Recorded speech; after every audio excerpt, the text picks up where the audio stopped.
À la une de ce journal, ouverture à Abidjan à la maison de l'entreprise du premier congrès annuel de la Fondation africaine pour l'entrepreneuriat et le développement économique en abrégé FAFED. Comment entreprendre avec zéro financement et démarrer avec zéro dette?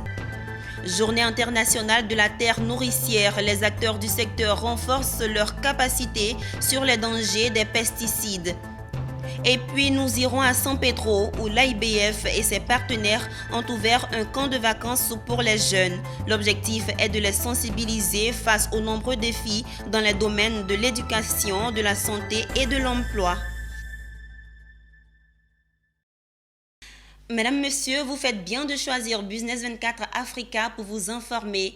Ouverture ce vendredi 22 avril 2022 à la maison de l'entreprise à Abidjan du premier congrès annuel de la Fondation africaine pour l'entrepreneuriat et le développement économique en abrégé FAFED. Les participants sont venus de plusieurs pays de la sous-région et même de l'Afrique centrale pour promouvoir l'approche EZF, DZD, entendez, entreprendre avec zéro financement, démarrer avec zéro dette. Pierre Tebeu et Marie Sissiri.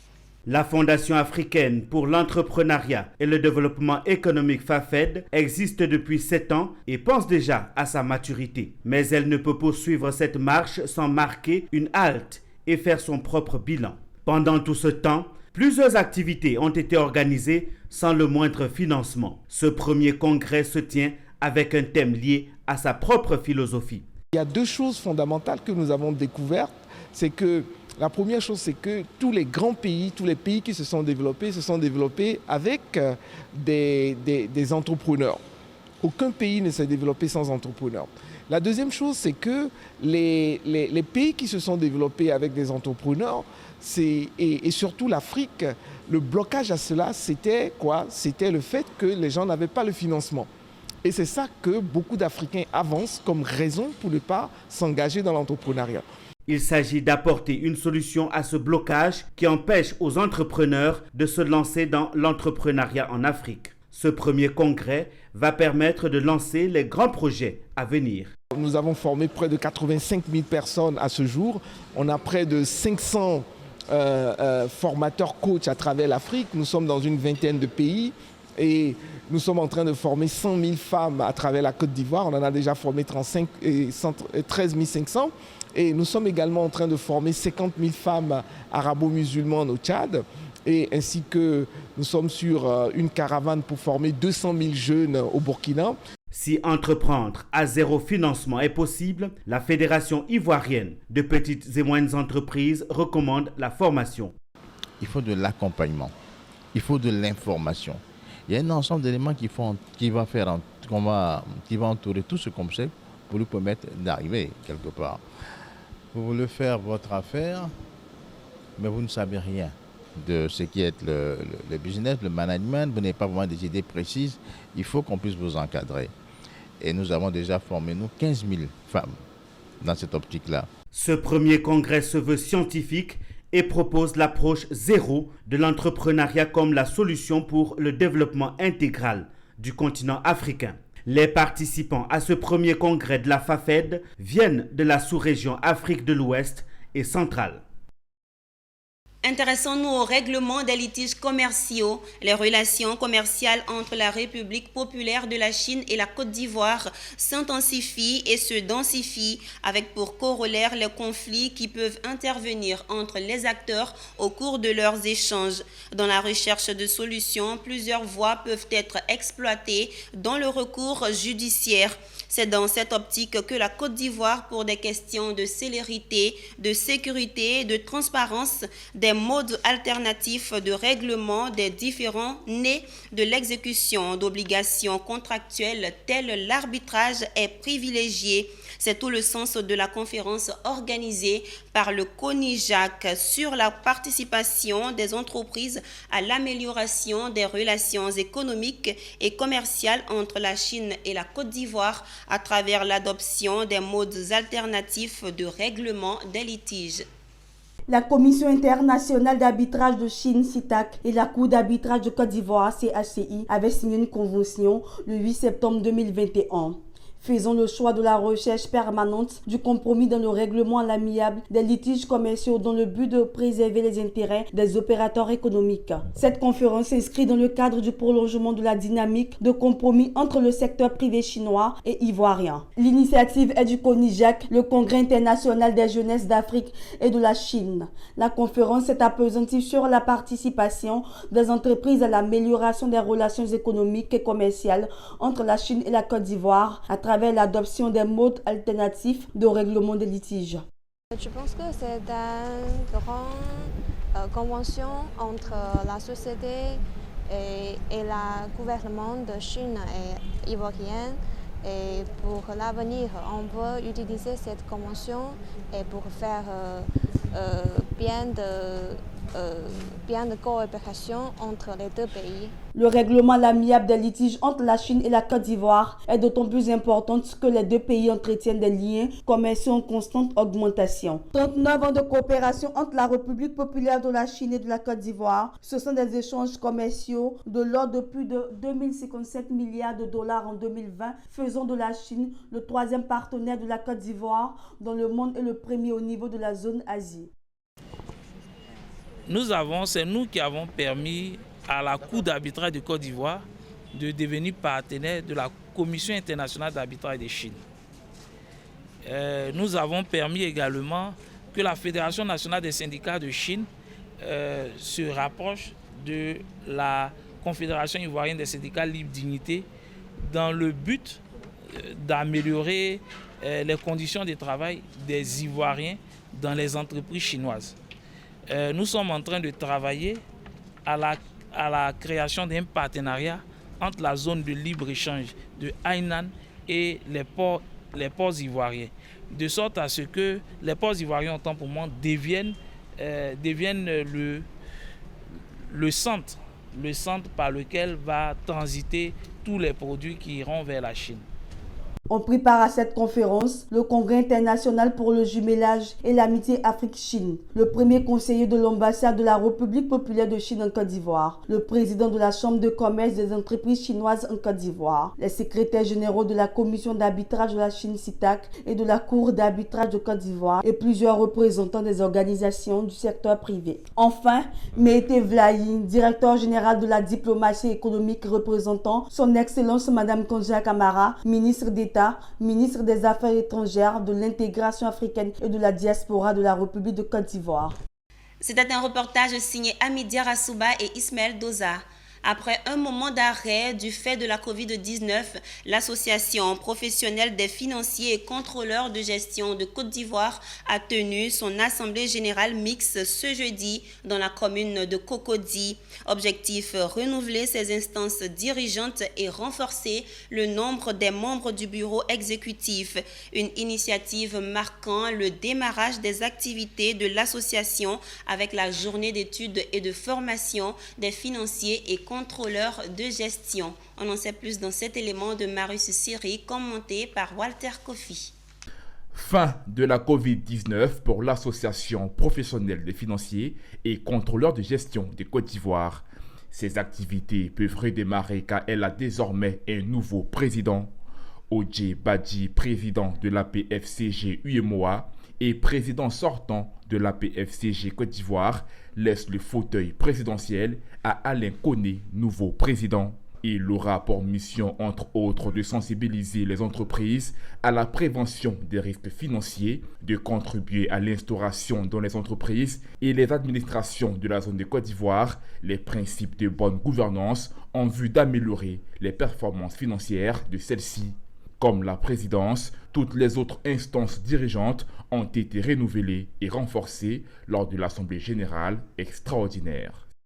Je mesure donc l'importance donc de ce mandat-là qui m'est accordé et je l'accepte avec beaucoup d'humilité et je m'engage donc à œuvrer pour une organisation forte. Parce qu'aujourd'hui on recherche un positionnement du corps de métier financier contrôleur de gestion parce qu'on sait qu'ils sont au centre de toute entreprise, ils sont ceux-là qui impulsent tout ce qui est stratégie.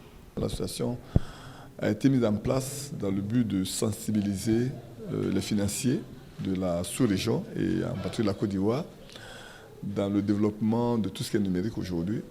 À peine les instances dirigeantes renouvelées, la PFCG peut redémarrer ses activités interrompues du fait de la Covid-19. La journée d'études et de formation initiée par l'association marque le point de départ des actions. Pratiquer les marchés monétaires et financiers de l'espace UEMOA, avantage pour les entreprises et l'État, et faire bon usage des applications numériques et des outils de digitalisation. Tel était le terme de cette formation qui a permis d'accroître la responsabilité des directeurs financiers dans la gestion de leurs entreprises. On dit que le marché financier est un marché réglementé, il est sécurisé et tout le monde, tous les acteurs, personnes physiques comme personnes morales, des banques, des sociétés d'assurance, des sociétés de pension, peuvent y être des acteurs majeurs, peuvent investir.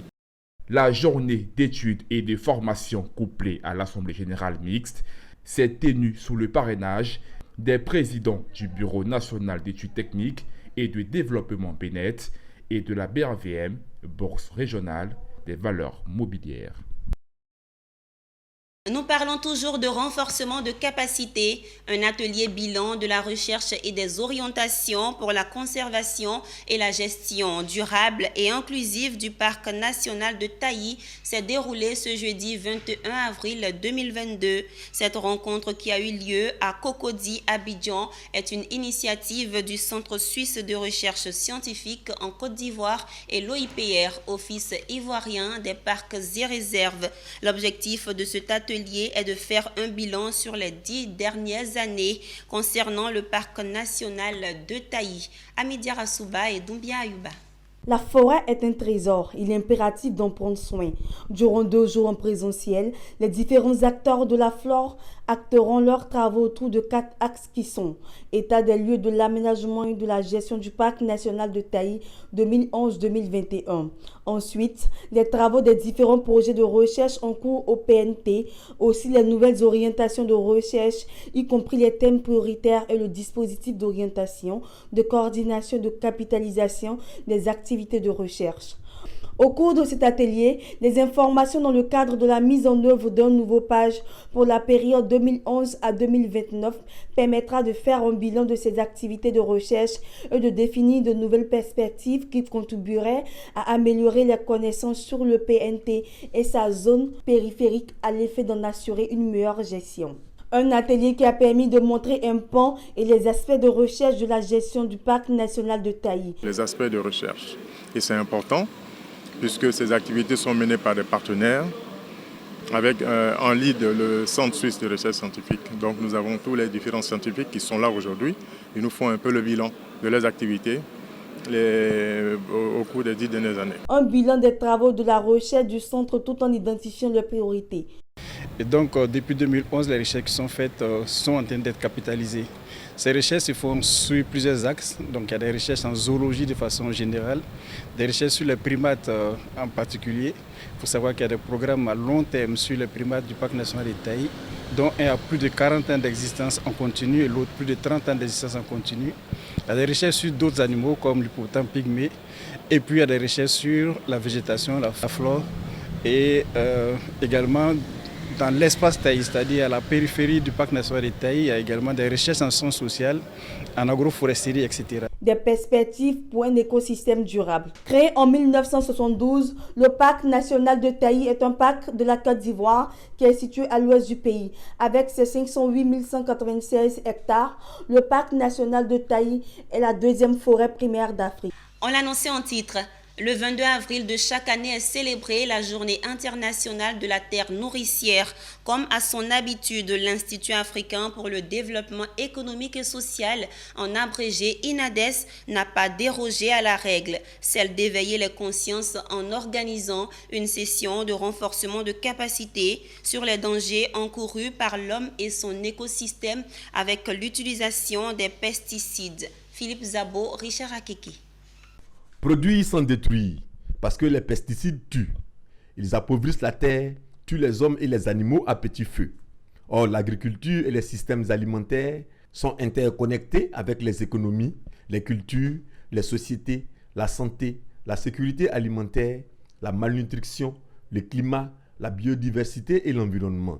D'où la campagne Conscience alimentaire lancée par l'INADES en cette journée internationale de la terre nourricière.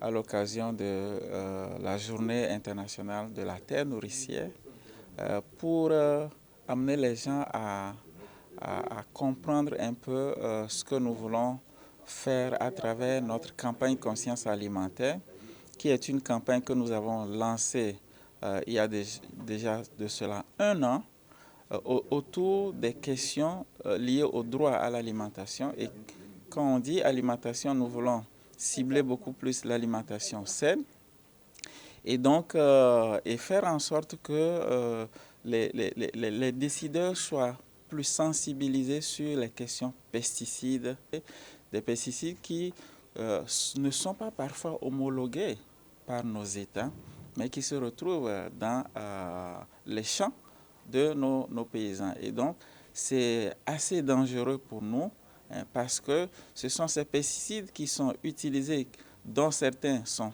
toxiques. Cette session de renforcement de capacité a été l'occasion pour l'expert du jour de démontrer la dangerosité et l'incompatibilité des pesticides et de l'agriculture. De l'exposé que nous sommes en train de faire, on a fait un peu le tour au point de vue juridique et conventionnel sur les pesticides. Il y a, le cadre juridique existe, mais il y a beaucoup d'insuffisances. Ce qui fait que les produits qui entrent et sont utilisés, il y a beaucoup de contrefaçons. En disant qu'effectivement, nous voulons changer avec nos différents agriculteurs, nos différents, comme on appelle, partenaires, changer, faire de telle sorte que nous puissions changer de méthode. C'est une très grande, pour moi, c'est une grande première pour moi. Et comme on l'a toujours dit, notre pays, le succès de notre pays repose sur l'agriculture. Donc il est important pour nous d'avoir une terre saine. L'Assemblée générale des Nations unies a désigné le 22 avril, Journée internationale de la terre nourricière, par une résolution adoptée en 2009. La Côte d'Ivoire se place comme leader dans la production de l'anacarde avec 900 000 tonnes en 2021. En dépit de ces chiffres, la filière reste confrontée à d'énormes difficultés qui peuvent entraîner des conséquences sur la continuité des activités. L'organisation internationale CIDR, PAMIGA, l'entreprise de technologie Agristore et le cabinet Microsave Consulting ont décidé de mettre la technologie au service de la filière cajou à travers la plateforme WeAgri. WeAgri va permettre aux producteurs de promouvoir et de reconstituer le parcours de la production à la distribution et même de se faire payer par mobile money. Retour sur la cérémonie de présentation de cette innovation dans la filière cajou avec France Diomandé. Face aux hommes de médias et aux acteurs de la filière anacarde, une innovation présentée. La plateforme WeAgri, à peine lancée qu'elle suscite d'énormes espoirs pour booster l'économie de l'anacarde en Côte d'Ivoire, surtout tout le bien qu'en réforme pour les petits producteurs, bien souvent laissés pour compte de la filière. WeAgri offre une diversité de services aux petits producteurs, aux travailleurs à faible revenu, notamment des ramasseurs, la main-d'œuvre dans l'industrie de transformation et aux autres acteurs de l'écosystème tels que les fournisseurs d'intrants, intermédiaires, acheteurs, transformateurs, exportateurs. Ainsi, WeAgri se positionne en facilitateur d'accès au marché à travers une plateforme offrant des transactions élargies, sécurisées et transparentes entre acheteurs et vendeurs tout au long de la chaîne de valeur. Un historique numérisé des transactions commerciales permet d'atténuer les risques de marché. La plateforme est enrichie par toute une gamme de services financiers, de conseils agricoles et d'éducation financière. Il correspond à l'objectif de développement de la filière anacarde par sa modernisation et par mettre la digitalisation au service du développement de toute la filière, du développement des relations de tous les acteurs au sein de la filière, de façon à fluidifier les relations entre différents maillons de la chaîne de la filière anacarde. Nous sommes en train d'enrôler 8000 nouveaux producteurs, ce qui va faire passer le nombre à 10 000 producteurs sur la plateforme. Et ces 10 000 producteurs-là commencent à faire des opérations, poster leur stock et à le commercialiser sur le terrain. L'accent est mis sur la résilience et le développement durable, mais aussi sur les femmes qui pourront bénéficier d'une aide pour mieux gérer leurs activités et renforcer leur intégration dans les filières par des services adaptés d'accès aux marchés financiers, d'information et de conseil facilités par l'organisation en coopérative de femmes. Que ce soit au niveau de la cueillette, que ce soit au niveau de la collecte et même de la transformation, les femmes interviennent jusqu'à la commercialisation. Aujourd'hui, vous avez des coopératives qui transforment et qui empaquettent les produits et les mettent à disposition du marché. Les femmes interviennent sur toute la chaîne de valeur. Et justement, pour l'instant, elles ne sont pas visibles parce qu'elles sont dans l'informel. Elles sont seules sur des petites parcelles. Donc, l'idée de Finel est de pouvoir justement, à travers la plateforme de WeAgri, de les fédérer, de les rendre visibles.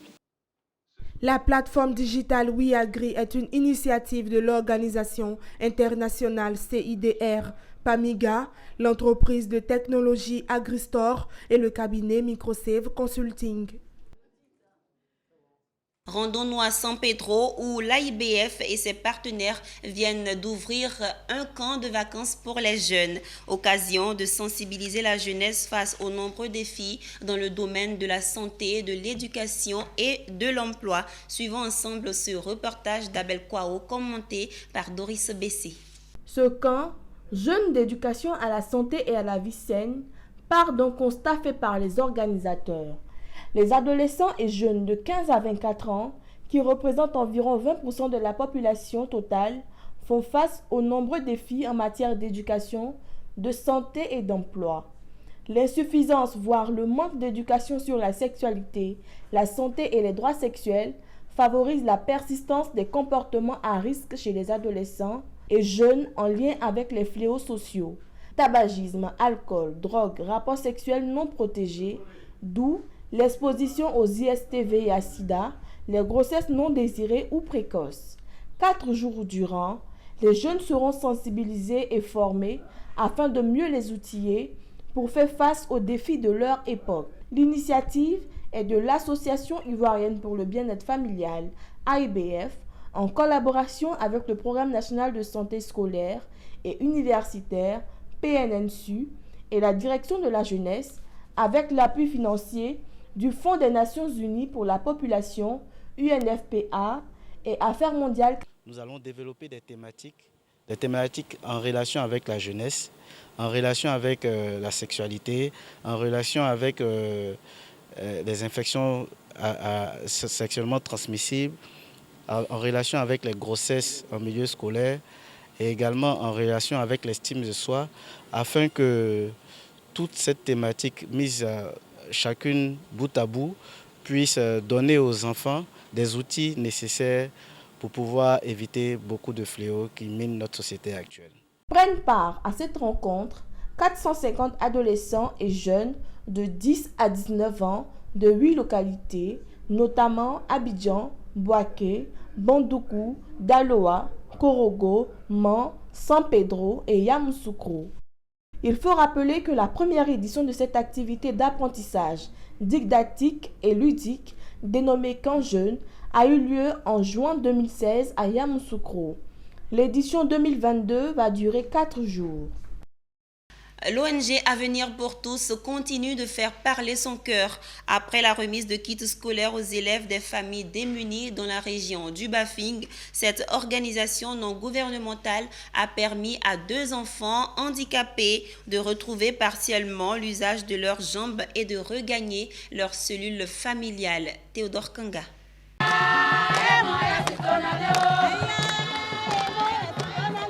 Le village de Sanadougou dans le département de Ouaninou était en fête.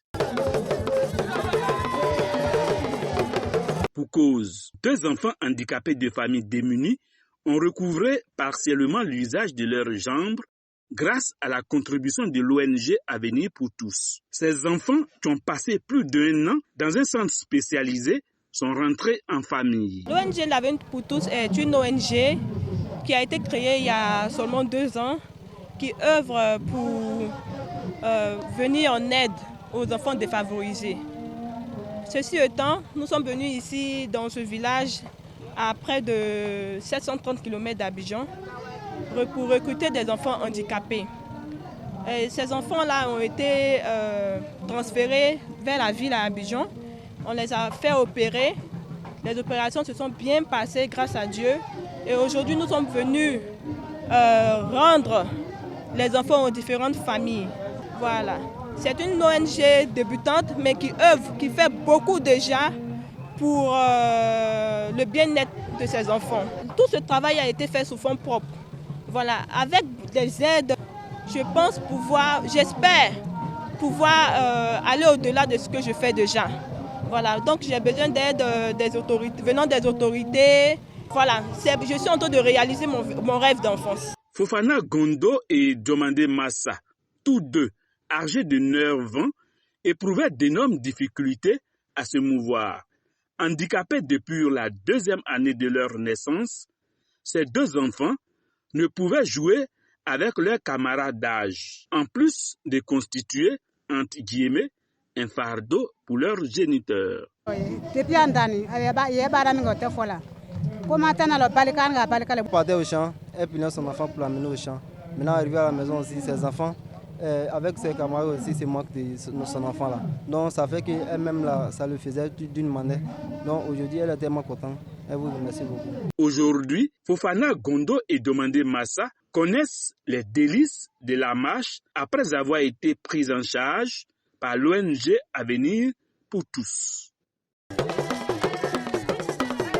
Le week-end dernier, le conseil municipal de Diawala a tenu sa première réunion ordinaire au titre de l'année 2022. À cette occasion, quitus a été donné au maire de la commune, Mamadou Ouattara, de continuer à œuvrer au développement de la commune. Philippe Zabo nous commente ce reportage de Daouda Ouattara. 5 points étaient à l'ordre du jour de ce premier conseil municipal de Diawala, parmi lesquels compte rendu de la soutenance du budget primitif de l'exercice 2022. Examen et adoption du conseil administratif du maire, puis autorisation du conseil pour l'exécution des dépenses du budget primitif. L'examen et l'adoption des états d'exécution s'établit comme suit. En prévision, 100 351 000 francs. En recouvrement, plus de 93 millions de francs CFA, soit un taux de recouvrement de 93,45%. Tous les différents points ont été examinés et adoptés par les membres du conseil. Le maire de la commune de Diawala, Mamadou Ouattara, se dit en mesure de réaliser plus d'actions en 2022.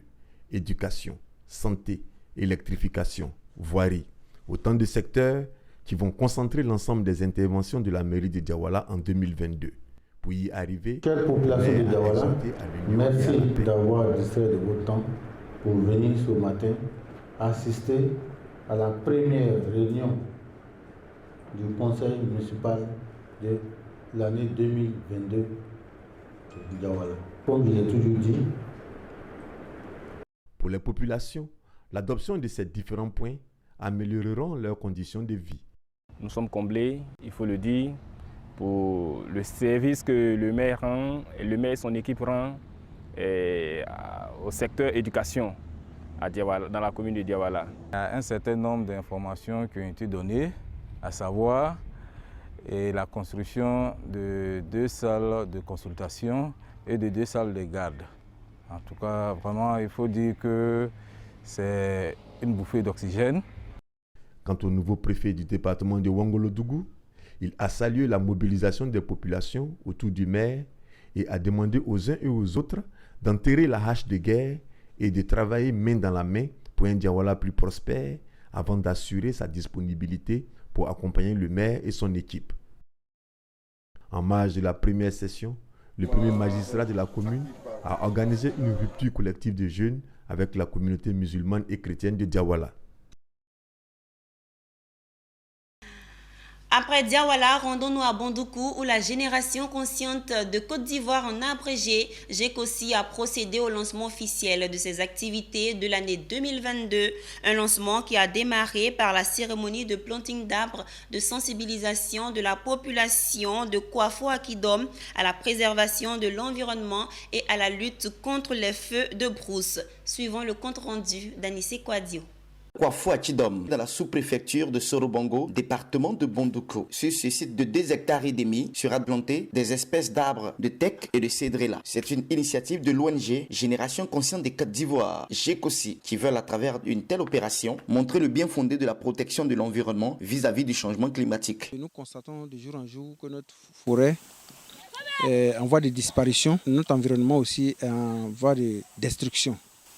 Donc c'est pourquoi nous avons décidé de nous engager dans cette activité de reboisement et de lutte contre les feux de brousse. Il faut laisser quelque chose pour la génération future et c'est en cela qu'on parle de génération consciente. Cet événement a reçu la caution et le soutien important des autorités traditionnelles ainsi que bien d'autres autorités et personnalités, des fils du village, à l'image de M. Sekre Kwasi Amara, qui a offert gracieusement donc ce site de 2 hectares pour le reboisement en permettant également à ses parents de comprendre le bien fondé de la préservation de l'environnement. La direction régionale des eaux et forêts du Gontogo salue cette initiative pour le bien-être des populations. Il y a les feux de brousse qui menacent.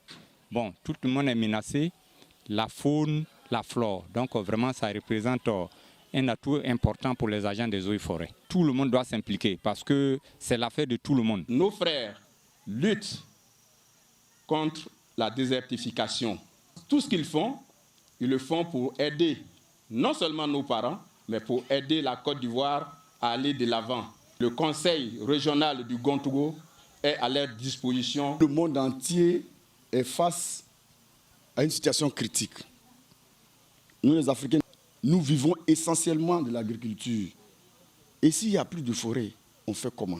Donc voici l'enjeu, mes chers amis. Chaque autorité, à l'image du représentant du préfet, du conseil régional, des autorités traditionnelles, du donateur, M. Sekre Kwasi Amara, ainsi que bien d'autres autorités et personnalités, ont planté un arbre. C'est ici que se referme ce journal. Merci de nous avoir suivis. Bonne suite de programmes sur Business 24 Africa, la télé utile.